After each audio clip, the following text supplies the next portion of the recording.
Ciao amici, my name is Chef Stephanie Tucci, otherwise known as Chefany, and welcome to my home kitchen.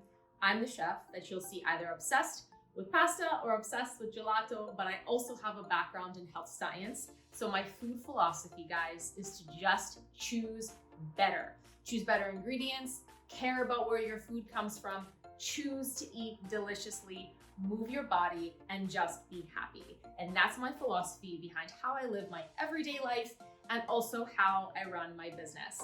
I own a business here in Richmond Hill called By Chefany, where I redefine tradition on classical desserts. I take my favorite desserts and my favorite cakes and I put the Chefany spin on it using whole grain flours, nut flours, and alternative flours. These are things I really pride myself in and something I'm excited to share with you guys today. So on that note, I think we should get to it. Okay, now before we continue with today's recipe, I want to give a huge thank you to the Saffron Hub and to the Artists and Artisans Network for having me here today to showcase a little bit of what I love with you guys. So the recipe we're making today is called La Torta Caprese al Limone, which is basically a luscious olive oil lemon cake.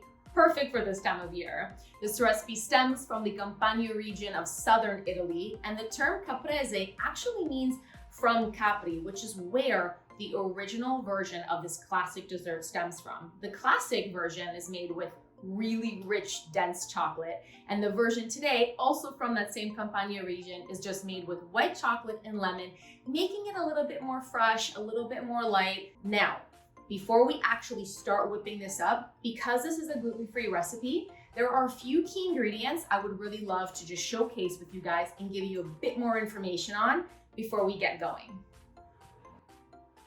So in theory, we could say that this recipe is completely flourless. We're using a nut flour rather than a wheat starch-based flour. And what's nice about this is it's simple enough that you don't need to run out to find various flour mixes, various gluten-free flours, and make something very complicated. The star of this recipe is really blanched almond flour. Now, one thing I want to make very clear with everybody at home is the difference between blanched almond flour and regular almond meal. Almond meal would still actually have the skin intact, making this more coarse, and the color would be much more dark. The reason we want to use blanched in this case is because it will create a really light texture of a cake. We don't want something too dense, we don't want something too heavy, we also don't want something that's gonna fall apart, and blanched almond flour is key for making this happen. The second star is potato starch. Now, if you don't have potato starch at home, that's absolutely no problem. You can go ahead and use cornstarch. The reason we use this is because we don't have any gluten, so we need something to help kind of keep this together, and that's where this comes into play. This is gonna be our binder along with our eggs. Now, my tip for you guys at home is if you have tapioca starch, or you may see it if you're researching gluten-free, I would say leave it out, don't use it, stick to potato, stick to cornstarch. Tapioca will make your cake quite gummy. Nobody wants a gummy cake, and this is usually the downfall with most gluten-free baking, okay? And the last major star of this recipe is actually just really good quality olive oil. I'm not even sure if you can see it, but let's go. We want to use good quality olive oil here because this is going to be what's going to keep this cake like moist. It's going to last a few days. It's going to be great out of the fridge. It's going to be great if you leave it on the counter.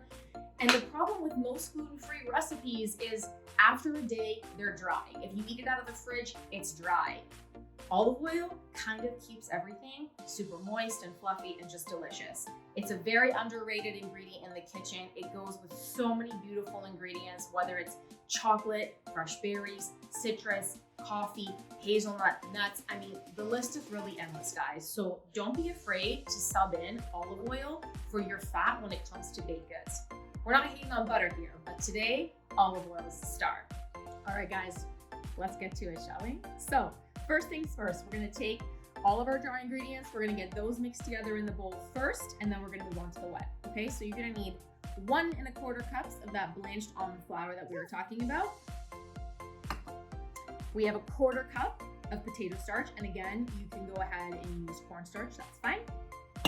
We're gonna add a pinch of salt. Now, about salt in baked goods, guys, you always need to add salt to baking. It's not to make something salty. There is a fine line between making something salty versus bringing out and enhancing the flavor, and that's really what salt is doing. Now we're gonna add white chocolate. So as I mentioned, the original recipe has dark chocolate. So today we're going to go ahead and use white chocolate. So what I've done here to make it super snowy, if you will, very finely grated, is I've gone ahead and used a microplane grater and just have grated my white chocolate. If you don't have one of these at home, that is fine. You can use a regular box grater, just pick the finest side. Okay, so we're gonna add that right in. This is gonna go in with our dry ingredients. We have 2 teaspoons of baking soda. We have half a teaspoon of baking soda. And then finally, our lemon. So we're just gonna actually use the zest of the lemon in this recipe, guys. So using your microplane grater, we're gonna do the zest of 1 entire lemon. And again, you can use a box grater, but when it comes to lemon zest, just make sure it's on the finest side. And there we go. We'll give this a stir to bring it together, and then we'll move on to our wet ingredients. Okay, so now we're gonna move on to our wet ingredients. Now, I'm gonna use a stand mixer. If you don't have a stand mixer at home, you can go ahead and use a regular hand mixer. That will be totally fine. Kind of just follow through with the same instructions.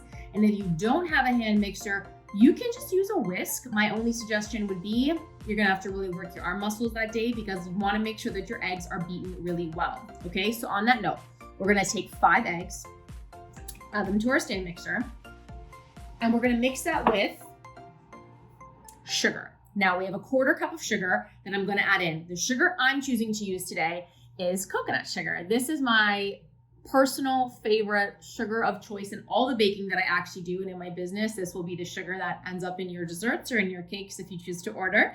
The reason I prefer this, and at home, feel free to use cane sugar, that's okay. I just love the flavor. I absolutely love the flavor of coconut sugar. It doesn't taste like coconut. It doesn't even come from the coconut itself. It comes from the tree. However, it yields a very like caramel almost flavor, and I love what that does inside of the cake. Okay, so we're gonna add this right in, and we're gonna set this up. And the key here is to mix this together for at least 2 minutes. You want the eggs to kind of be quite fluffy, so we're gonna whip it on high speed for about 2 minutes, okay? Okay, I wanted to show you guys what I mean. So after about 2 minutes, this is what you guys should be looking for by whipping the eggs and the coconut sugar together. Okay, so after our eggs and our sugar are done whipping up, we're gonna add the olive oil. So I have 1/3 cup of extra virgin olive oil. When it comes to baking, I would choose a better quality olive oil, especially one that's a bit fruitier. That's the flavor we really want to enhance. That's the flavor that will pair the best with our citrus, okay? And then we're gonna add some vanilla extract. So I have 1 teaspoon of vanilla extract. And then we're gonna mix this up again, but not for long, just to kind of bring it together, and then we're gonna add in the dry ingredients. Okay, so at this point, in most cases, you'll see you add your wet to your dry. Because we're using our stand mixer, I'm gonna go ahead and add my dry into my wet. And a good tip with gluten-free is whenever you're making a traditional recipe, whether it's like a classic pizza dough, a classic bread dough, or a classic cake using wheat flour, you never want to overmix something. The reason we don't overmix is because we end up with a product that's very tough. Nobody wants a tough cake. Nobody wants bread that's too tough or pasta that's too chewy. However, with gluten-free, you actually can't overmix it because you don't have any gluten. So in this case, you guys don't need to be worried if you are new to baking. You really can't mess this one up, okay? So we're gonna add in half of our dry ingredients. Made a bit of a mess, but that's fine. Story of my life. And then we're gonna bring this back up and give it a quick mix together.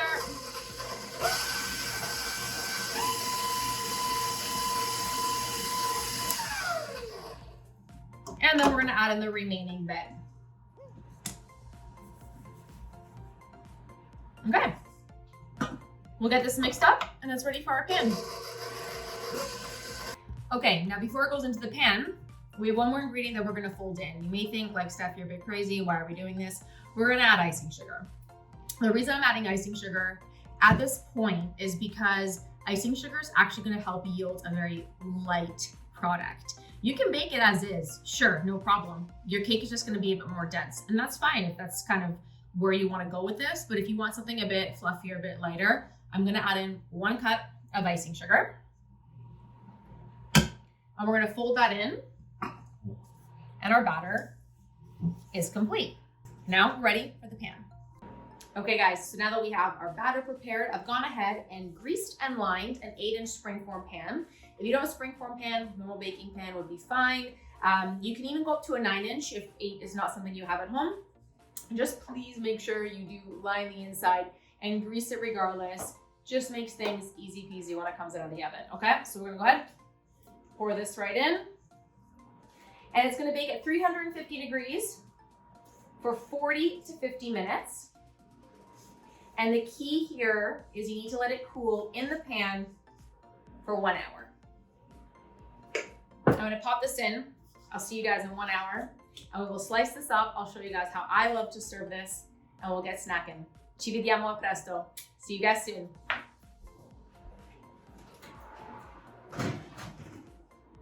Okay guys, and we are back. The cake has cooled.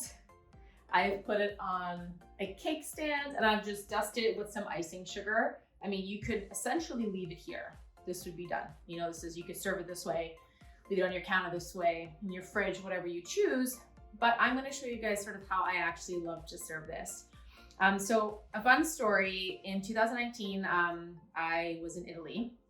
I went there to do my master's in food and wine, and I really felt like my time there, I really embraced and lived my culture. I lived like a true Italian, and it was really one of the best experiences and something I often think back and go back to regarding my training and my time there. And a major takeaway for me, I think this is why I love dessert so much, is I feel like here in Canada, people are afraid of dessert. Everybody feels like they need a reason to have dessert. They need to earn their dessert. Where in Italy, it's not like that. Food is celebrated. Food is not judged. Food is not looked at as good or bad. And everybody thoroughly knows how to enjoy food in balanced moderation. And that is something that I took back with me here. It's a way that I live my life. It's also a major way that I sort of promote my business. There's a place for everything. There's a place for dessert at all occasions. It just comes down to choosing better. So with that said, I'm gonna show you guys how I like to plate it up. So I prefer to actually serve it up on its side. I just love the interior of this cake. I think it's really light and I want everybody to kind of be able to see that. What I went ahead and did is I mixed up some mascarpone with a little bit of honey and a little bit of vanilla. This is not a crazy recipe. This is just like to your sweetness, whatever you prefer. And I think that a whip of mascarpone, opposed to something like whipped cream, is really nice with this cake. It sits a little bit more rich, which is nice for the lightness of the cake. Okay, so I'm just gonna scoop a little bit of that just alongside here. And if you wanted, I mean, you of course could absolutely leave this out, but I suggest not, in all honesty.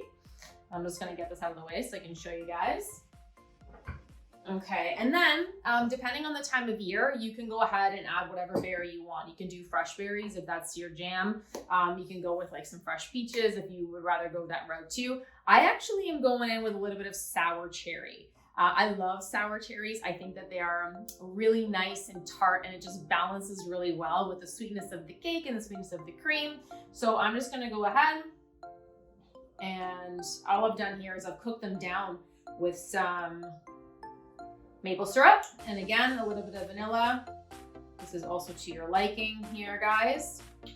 And then last but not least, I'm gonna just jump over here and I'm gonna quickly grab some icing sugar, and I'm just gonna finish this with a little bit more icing sugar, just because, you know what, it's pretty. And why not? We're already jazzing it up. Let's continue to jazz it up. And there you have it, guys. This is my kind of Italian dessert. This is something that I love. This is the way I love to eat dessert. It's been an absolute pleasure having you here in my kitchen. I hope we can connect. Please connect with me over on social media. You can find me on Instagram at @bychefany if you're looking to maybe try one of my desserts, or you can find me at Stephanie Tucci on Instagram for my everyday cooking, my everyday life. a little bit of fitness, a little bit of pasta, a little bit of balance. Hope you guys have a great day. Buon giornata, and we'll see you guys soon. Ciao!